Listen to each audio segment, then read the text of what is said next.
Hello and welcome to a new lesson. In this lesson we will learn how to secure our system with Firewalld. Since Red Hat 7, Firewalld is the default firewall service.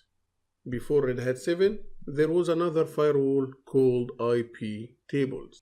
If you are familiar with IP tables, you can install it on Red Hat 7, but you can't run both Firewalld and IP tables together. So if you decided to use IP tables, then you have to disable the Firewalld service and unmask the service so that you can be sure that no other system admin will start Firewalld by mistake. Anyway, we are not going to cover IP tables in this course because we will focus on the newly firewall service. Before starting this lesson, let's agree that any firewall in the world has two tasks: to allow or disallow traffic to and from a specific port or service on the system.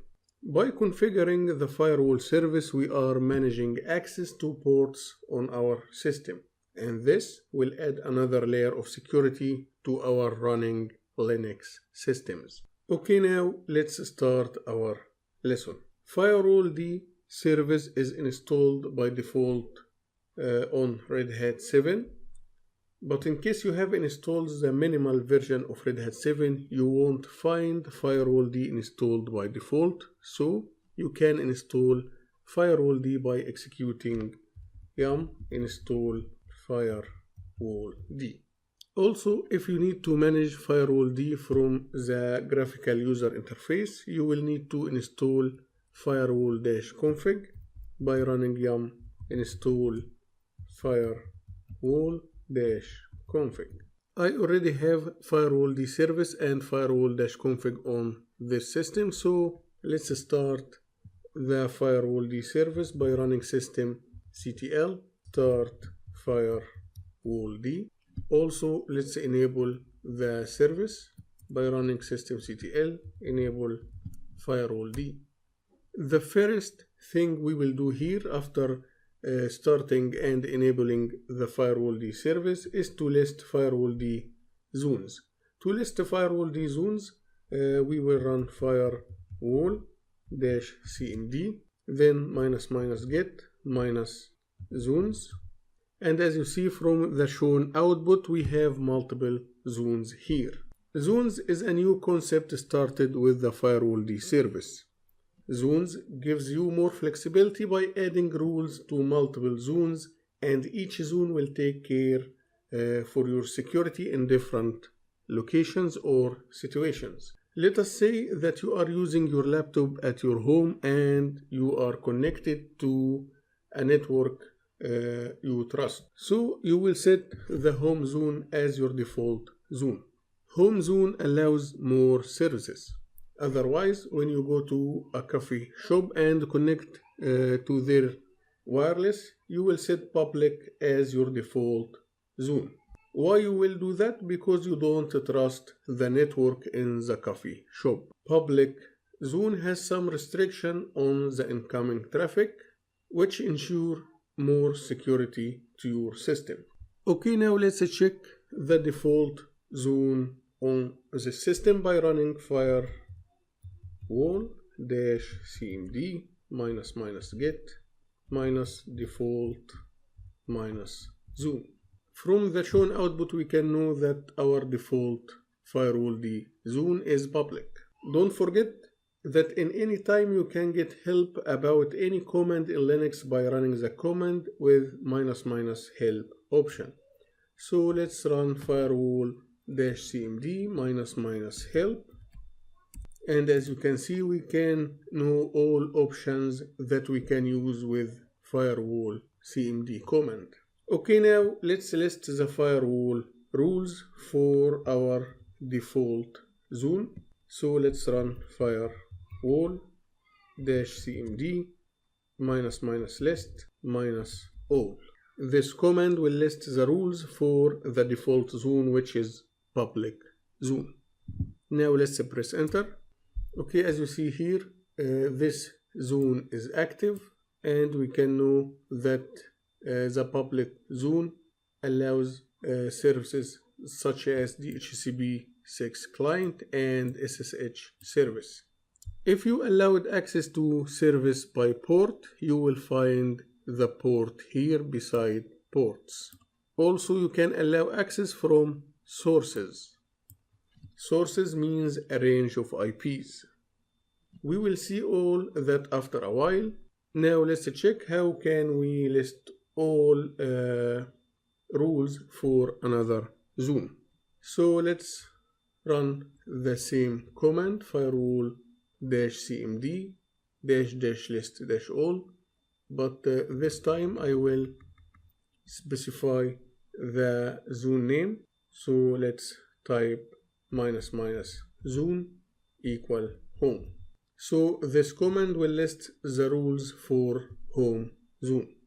As you see here, we have two more services allowed in home zone, the MDNS service and the Samba client service. Now let's check how can we add a range of IPs that we trust to the home zone. To add a rule to Firewalld service, we will use the firewall cmd command. Then we will specify the zones that we will add rules to. I need to add rule to home zone, so I will type --zone equal home. If I didn't specify the zone name, then the rule I am adding here will be added to the default zone. Okay, now I want to add a source or a range of IPs for my home network, so I will type --add -source equal then my home network. Sorry, first this should be -- and this add. Now let's type my home network range 192.168.109.0/24. So by running this command, I am adding all IPs in my home network to the sources in the home zone. So any IP from my home network can connect to those services. Of course, connecting to a service doesn't mean that he can log in to a service such as SSH, except if he has the right credential. Okay, now let's reload the Firewalld service by running firewall-cmd -reload. Now let's list the rules of home zone again.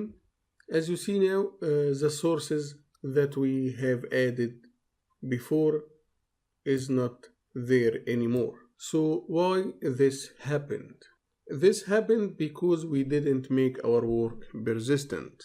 In exam, be sure that all what you do will be persistent even if you restarted the service or rebooted the system. So let's check how can we make our work persistent. So to make our work permanent in Firewalld, we will run the same command that we have used before to add the source to the Firewalld service. But this time I will add the permanent option. So let's type -permanent. Now press enter.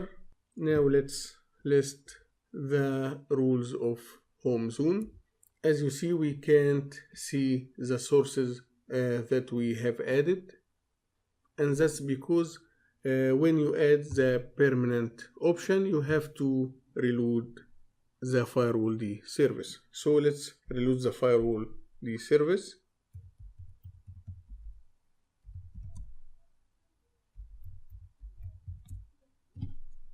Now let's list the rules of home zone, and as you see now, we can see that the source 192.168.109.0/24 has been added to the sources successfully. So please don't forget to make your work persistent in the exam. Okay, now let's add a rule to allow the FTP service for home zone. So let's type firewall -cmd. Then I want to add a rule to the home zone. So I will type --zone equal home. And I want this rule to be permanent. So I will add the permanent option. Then to add a port, you will use --add -port equal, then type the port number, and this is a TCP port, so I will type /TCP. Now press enter and let's list the home zone rules. Okay, now we added the port 21 to the home zone. So let's reload the Firewalld service to apply our modification.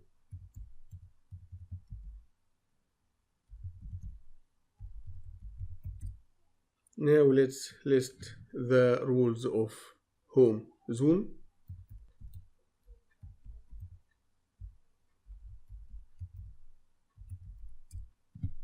And as you see now in ports, we can see that we have added port 21 successfully. To remove the port, you will run the same command that you executed to add a port, but this time you will type remove here and you will reload the Firewalld service. Now let's list the home zone. As you see now, we can't see port 21 beside ports because we removed the port from the home zone. Now let's check how can we modify the default zone. But first, let's check again our default zone. So let's run firewall cmd get default zone. And from the shown output, we can know that our default zone is public. Now let's modify our default zone to be a home zone. So let's run firewall cmd --set default -zone equal home. Let's get our default zone again by running firewalld -cmd get default zone. As you see now, our default zone became home zone. Okay, let's reset the default zone to be public again. And let's verify that. As you see now, the default zone is public. Okay, we have seen how did we allow FTP service by the port number. So let's check how can we allow service by its name. Let's allow the HTTP service. So I will run firewall cmd then --zone equal public because I want to add this rule to the public zone. But since the public zone is my default zone, I will remove this option and I will type -add then -service equal HTTP, and I will make this permanent. So I will add -- permanent. So to allow a service by its name, you will use the --add service option. Now let's press enter. Okay, I didn't type firewall correctly, so this should be firewall -cmd. Now let's press enter to execute the command, and let's reload the Firewalld service. Sorry again, this should be --reload. Now let's list all rules of public zone. And as you see here, besides services, we can see HTTP service. So in Firewalld, you can allow any service by its name or by the port number of the service. Okay, now let's check how can we manage Firewalld from the graphical user interface. So let's execute firewall-config. And as you see, we opened the firewall configuration. From here, you can select your zone. As you see, we are on public. Also, you can choose if your configuration is going to be in runtime or it will be a permanent. From options here, you can change the default zone. You can reload the Firewalld service. Now let's exit the firewall configuration. And let's go to the last part in our lesson. But don't do that if you are not 18 years old. I'm just kidding. Okay, let me ask you a question. What do you do if your system has been compromised? It happened, by the way. Why not? And it doesn't mean that you are not a good system admin. So what should we do in such a situation? We can prevent all incoming traffic to the system by running this command firewall cmd --panic-on. But please don't run this command if you don't have a console attached to your system. Don't execute this command because if you don't have access to a console, then you won't be able to access your system anymore. I will execute the command. Now let's run firewall-cmd --query-panic to check the panic state. As you see, the shown output is yes, which means that we enable panic mode. To disable the panic mode, we will run the same command, but this time I will type off. Now let's check the panic mode again. And as you see, the shown output is no. But again, don't run this command if you don't have access to a console attached to your system. And by that we get to the end of our lesson. Thank you for watching and see you in next lesson.